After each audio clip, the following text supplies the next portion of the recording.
I was always interested in film, loved movies, but until you actually get to shoot a film, put it together, you don't really experience what movies can do. The language of cinema evolved through the art of editing. I think you react to the material by just listening and watching the actor's performance, and you have a personal reaction to that. I mean, I think people in general have can identify specific emotions. Emotions are not simple; they're very, very complex. They're layered. So I think an editor, like any other human, will bring his own past history and his own world views to that material. But it's that reaction. It's to be able to identify and to recognize your own personal reaction to that. The editing is really transforming something that is artificial into something that is actually real. The closest relationship is really between, I think in any film, between the director and the editor. I think it's the most intimate one.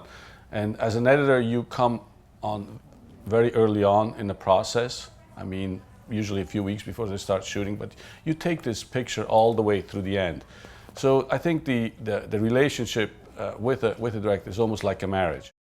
Every film has its own challenges, and you could go on to one film, particularly like Black Hawk Down, which was a lot of material. I mean, it's a daily process of getting through the material and building it. The biggest challenge is always time.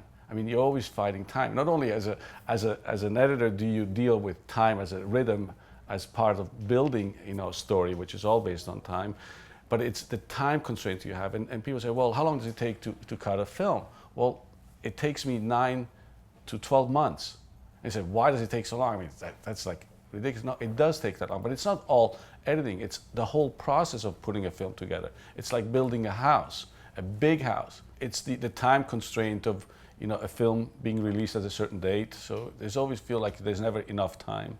I rely on Avid. I mean, simply because it is a great tool. It gives you a lot of flexibilities, specifically on the large format of films and the management of media and the actual architecture and structure.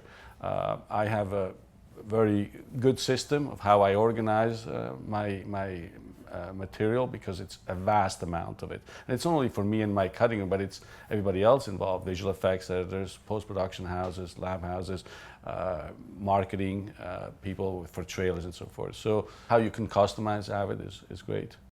Sometimes it's interesting to watch films without any sound and just look at how films were built. I mean, you should follow a story silently just by the visuals. I mean, it's cinema. That's it is. It's moving images, and then start working on films. And I can see a lot of great and creative people on YouTube or Hulu, and they're doing amazing work. So everything is out there for people to do it.